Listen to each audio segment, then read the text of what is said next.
Now this is actually an incredibly important video. 95% of all professional photography, leaving out landscape and architectural, is flash photography. This is amazing. I even contacted Paul C. Buff today to see what options would work, since I've got every known imaginable trigger and cable in the world, and they didn't know. It's okay. This is great news. By the way, I did tons of testing today, and this Hypersync works flawlessly with the XT1, XT2. I know it'll work with the X Pro 2 since it uses the exact same flash commands, and the GFX. You know how all those people were complaining about the 1/250th of a second sync speed on the GFX? Well, I don't know if you know this, and by the way, I have a link below, even though it's on Ellen Chrome's website. There's a huge difference between high-speed sync and hypersync. Let's just think of high-speed sync as the lame version of hypersync photography. The reason why, too, if you grab a speed light and you do, like this Godox unit or even Fujifilm's unit, do high-speed sync flash photography, is that it is actually charging and discharging the capacitor extremely quickly. When you do high-speed sync flash photography, there is enormous power fall-off. People think there's even something wrong with their speed light, like it's about to die. No, the reason for that is it is pulsing light. And when you do that, you end up with an enormous amount less power, infinitely less power. Hypersync, and the reason why I can't do this because someone's going to ask me this, why I can't do hypersync photography with the Einstein or the Digibee back here, or a regular Paul C. Buff unit, is because those are IGBT controlled flash units. They're T1 time. T1 time is a pulse duration of the strobe illumination, and 90% of it to have discharge, called T1 time, is extremely brief. Averages between, depending on the power outputs, between like 1/1000th and 1/10,000th. The average is like 1/9000, 9/10,000th of a second. On average of what you use on shooting at 20 feet away on a model, for example, is averaging about 1/12,000th of a second, which means that your shutter speed at 1/8000th of a second is here, but your pulse flash duration from the strobe is like this. Let me tell you how awesome this is. This is really epic news, and I suggest you listen closely, because it's really important. If you care about photography at all, this video is really important. There's not another video out there like this. I looked. By the way, you'll see I actually have the Godox transmitter and a pocket wizard on top of that Godox here. First, let's talk about this unit. An extremely powerful, this is the White Lightning 3200, 1,320 watt seconds. Oh my god, it's a lot. It's really powerful. If you pop this off at full power while looking into it, you'd probably damage your eyes. 1,320 watt seconds of power. 1/32nd power, which averages, I think it's about it's about 50 watt seconds roughly, between there or so, up to 1,320 watt seconds. You could actually use this. By the way, I'm going to give you the instructions on how to do this. I'm kind of rambling right now because there's so much information I have to give you, even though this is very simple. All you have to do is press in the blue button, which means you're on to full power. This is your slider where you're at 1/32nd of a power all the way up to full power, which is 1,320 watt seconds. That's a lot of light. Oh my god. The reason why I can't do this with these other Einstein units, the Einstein or the Digibee, is because they're so fast. This unit at 1/32nd power is, what is it, 1/150th of a second T1 time? Yeah, 1/150th of a second T1 time. That is a huge fat pulse of light. 1/150th of a second is a huge time duration, which means that if I'm going to do not high-speed sync, but hypersync, 1/500th of a second, 1/4000th of a second, 2,000, 4,000, 8,000, which, increasingly small. That huge fat ass pulse, excuse my language, that huge fat like me, that huge fat pulse of studio strobe illumination at 1/32nd of a power, at 1/150th of a second, is going to cover any shutter speed. You see, this unit the design on this is 35 years old. Oh my god. This is just a huge honking, I think it was 13 pounds weight on this unit. At full power, which you would almost never be shooting at, is still 1/300th of a second. So let's talk about 1/150th, 1/300th. That means anything that you shoot shutter speed wise on your camera, 1/2000, 1/500, 2000, 4000, 8000, is going to fall within that fat pulse of light. Please check the link below and learn what the huge difference is between high-speed sync photography and hypersync photography. Now, what are the advantages?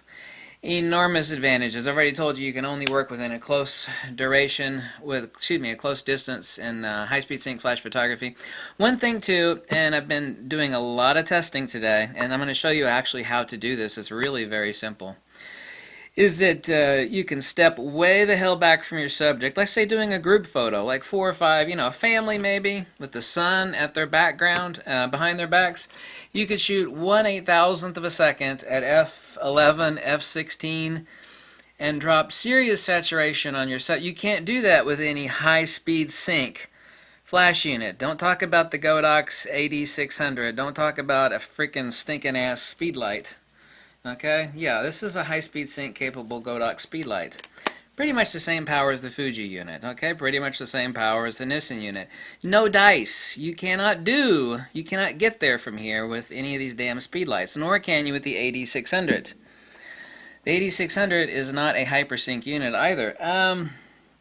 High-speed sync capable unit. You can step way the heck back, shoot 1/8000th, f16. For example, if you're an mid-July and the sun is behind the back of your subject, you could make it look, you could really drop out the ambient illumination. You can actually cut like 90 up to 95% of it. I mean, just it could be scorch your retinas out, bright ambient illumination on the beach in the middle of summer, and you could shoot, like I said, 1/8000th of a second, f16 at ISO 200 on your Fujifilm, and then drop a huge block of light and saturate your subject. You can really create some interesting shots. This is amazing. How simple is it? Now you could use, and I'm going to get the CSRCB trigger, which is a specific Pulse buff trigger for this White Lightning 3200, but this is a simple pocket wizard.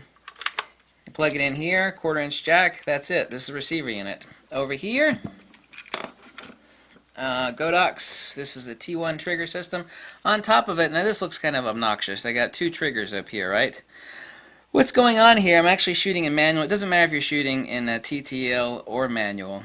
What it's doing is auto FP, i.e., now listen carefully, this is where you're going to get confused. It's sending high-speed sync flash communications, which is only timing, to this Godox T1 transmitter, which would normally be communicating, for example, with this Godox speedlight. What it has up here is a non-TTL hot shoe. It's just a center pin trip only. You notice there's only 1 pin on the bottom of these pocket wizards? The same thing with all professional studio strobe triggers, including the Cyber Commander, the Cyber Sync. It is just a fire-only command. You see 1 pin here? You see the 5 pins here? This is TTL capable, pin-out, bidirectional communication for use on this camera. What it's doing is actually sending high-speed sync information for timing to this. So when on my camera, my XT2 or my GFX, which I've done plenty of testing on, as well as the XT1, all of these are identical flash command firmware between the XT1, XT2, X Pro 2, GFX. It's all identical firmware communication information. Whether you're shooting even front curtain sync or just obviously mechanical shutter, you can't do electronic shutter flash photography. Right now, since I actually have the unit off, let me turn it on here. I'm set for auto FP, just a TTL manual. So you're set the camera manual or TTL, doesn't make any damn difference. What it's doing is actually sending timing information to this pocket wizard, which is sitting on top of the Godox. You can also use, since there's a PC sync connector out here, if you didn't want to buy these triggers, which is you're going to have to go with a cable, you could actually get this as a PC to a 1/4" jack sync cable. Plug into the back of the White Lightning, and the PC sync will plug into the side of the Godox T1 transmitter right here. Now this is a TTL and HSS transmitter for use with the Godox unit, but what I'm doing is that the camera is sending high-speed sync information to the transmitter, but on top, the transmitter is also firing, and I can also use a much smaller trigger than this, which I'm going to use. I'm going to actually end up using my Cybersync transmitter, which is about a fourth of the size. It's a tiny little trigger that sits on top of this to communicate with the white lightning. It's sending a fire-only command. The only thing we're talking about here, the reason why I have an auto FP, i.e. high-speed sync, is to get the timing correct. And what that's doing is actually sending the signal from this transmitter to this receiver. Both of these can actually be set as transmitters or receivers to actually fire the white lightning. Since this has a huge fat pulse of light, whether it's 1/32 of a power or full power, it goes between 1/150th of a second to 1/300th of a second at full power. That means that I can shoot all day long, no matter whatever shutter speed I want on the X Pro 2, the XT2, the GFX. The GFX has a sync speed of 1/125th of a second. No worries. With this trigger combo, I can shoot whatever I want, high power output at any shutter speed on the GFX I want. 1/4000th, 1/2000th, 1/500th, 1/1000th. No problem.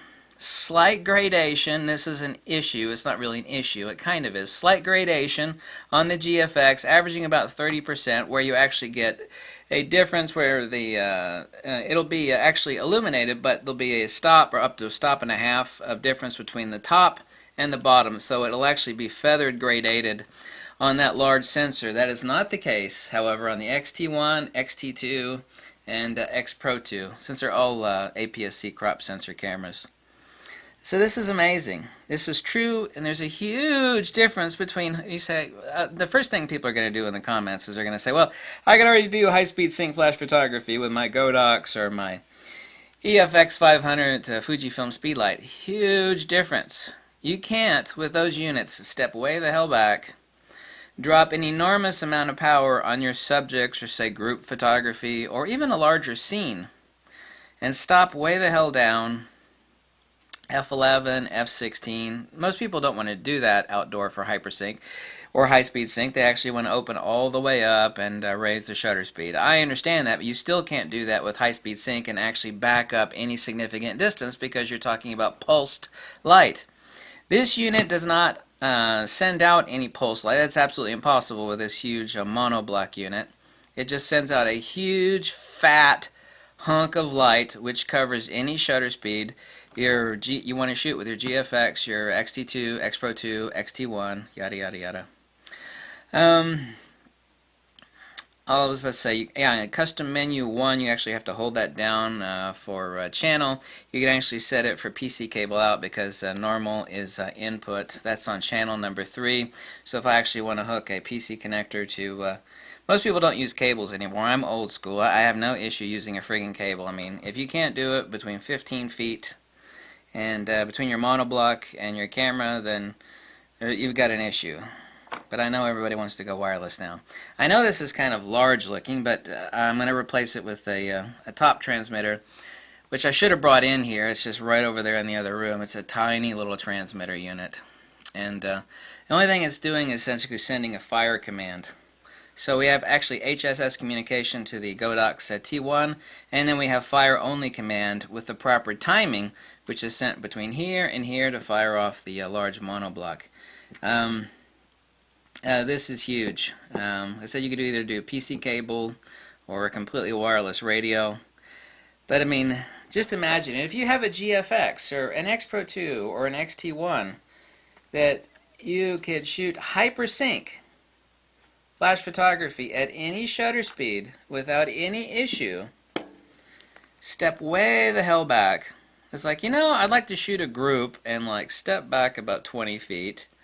Open up to F2 or F14, whatever the hell it is you want to do, and, you know, set my shutter speed at 1/4. You can't do that with a high-speed sync unit. It's just not enough power there. Nowhere even close.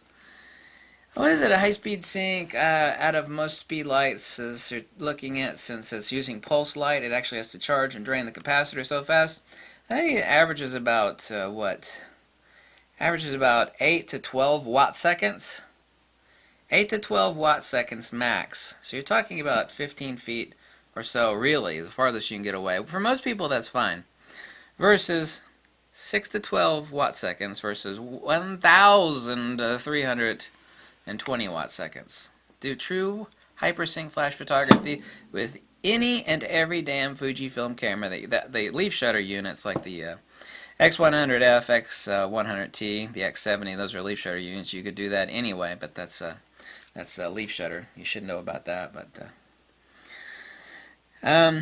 I let Paul C. Buff in on this information. The issue, which is not an issue here at all, with other people that try to finagle and rig stuff together to get hypersync to work, is that it'll work for a few shots and then it won't work. You know, it'll work, or the color consistency is really bad, or the gradation is really bad.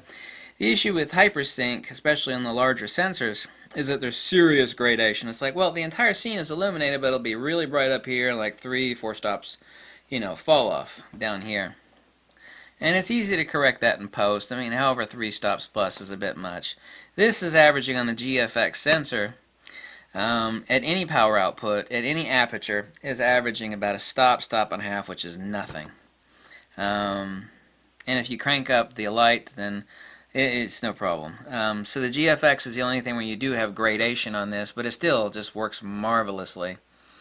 This is completely consistent. I've done hundreds of test shots, XT1, XT2, GFX, absolutely consistent, no issue at all. This unit is $540. No, I don't get any kickbacks from Paul C. Buff.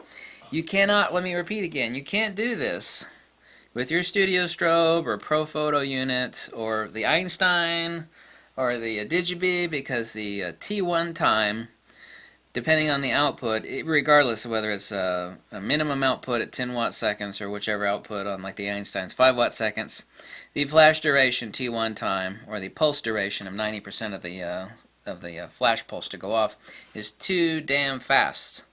Your shutter speed at say 1/4000th of a second is here, but on these strobe units, the pulse duration, or the T1 time, is like this. And so you can't do it with these units, because I know that's the question people are going to ask me immediately. You can with this, because this sends out a huge, elephantine, titanic, gargantuan, me-sized pulse of light that will cover any shutter speed on any of your Fuji cameras, and that is frigging huge. That is frigging huge. That's huge. Is there another video out there like this, talking about this? No. I could be proven wrong, but I don't think so. I don't think there is one. No, there isn't. Hundreds of test shots. Absolute consistency. No gradation at all on the crop sensor Fujifilm cameras. That's amazing. I hope you understand what I was actually trying to communicate to you, is that since this is a hypersync capable Godox transmitter, that you're only doing hypersync timing, because hypersync is timing. Hypersync timing information sent to the Godox transmitter to get the exact timing or start time for the triggering to occur. But since it is sending a communication again only to fire, since this is a center pin trip only, there's no TTL connection or pinouts on this hot shoe on top of the Godox. Is center pin only, which just means fire only. The only thing that single pin does, large pin connector on the top right there, same as on the bottom here, there's just one connector. It's just fire only. That's all the hell it does. It just communicates fire. It doesn't do anything else. And as long as the timing is right, which it is, as the timing is set correctly from the Godox as transmitted from the Fujifilm, whether it be a GFX, XT1, XT2, X Pro 2, then everything works wonderfully. And I made sure to test hundreds of test shots out of the XT2. I don't have the X Pro 2, but the flash communication firmware is identical. Also the XT1 and the GFX. You know how important that is on the GFX? All those people like, the GFX only got 1/125th of a second sync speed. Well, that's not a concern anymore. With this studio strobe, this huge monoblock with its fat pulse of light from this monoblock, you could do true hypersync photography. And please click the link below if you need to learn more about the huge difference between hypersync and high-speed sync. Like I said, high-speed sync is basically like the lame, cheapo, used Volkswagen version of hypersync flash photography. That's about as good an analogy as I can come up with right at the spur of a moment. Thanks to me and a pat on my back for discovering this, because I don't think anybody else has mentioned this. Nope. Nope. So if you like these videos, since I don't work with any sponsors and I have no affiliate links, you could always drop a donation below. And if you need tech support information on this, let me know. Send me an email. And I think that's it. This is really, really big news. Like I said, flash photography is 95% of professional photography. When I get excited about flash stuff, there's a reason for that. Flash is everything. You know, you could do 1,000 times more with good lighting than you can with an awesome lens. Awesome lens and crap lighting equals crap image. In short, anyway. Thanks so much for watching. Like I said, you don't have to use pocket wizards. You could use much cheaper triggers. The only thing these are just dumb fire command triggers. So you don't have to buy pocket wizards. This will work with any other bidirectional communication fire only triggers. All they do is just say fire, and this one says okay and fires. So they don't have to. These two items do not have to be pocket wizards. I just happen to have a crap load of pocket wizards. They're the most reliable triggers used by pros for a reason. They're expensive. People say, oh, pocket wizards are so expensive. Well, they're expensive for a reason. They're also the most reliable. Consistency and reliability is rather important. Thank you so much for watching, and I'll catch you later. Bye. I've had too much coffee today, by the way. I've done a lot of testing. That's why I'm only making one video today. I spent the entire day testing. It took me forever to discover this. No one else told me about this. I even called up Paul C. Buff. I says, hi, how can I do this? You know, we don't know. We've heard some things work, they said. Well, I discovered it. Girlfriend. There we go. Paul C. Buff. Bye.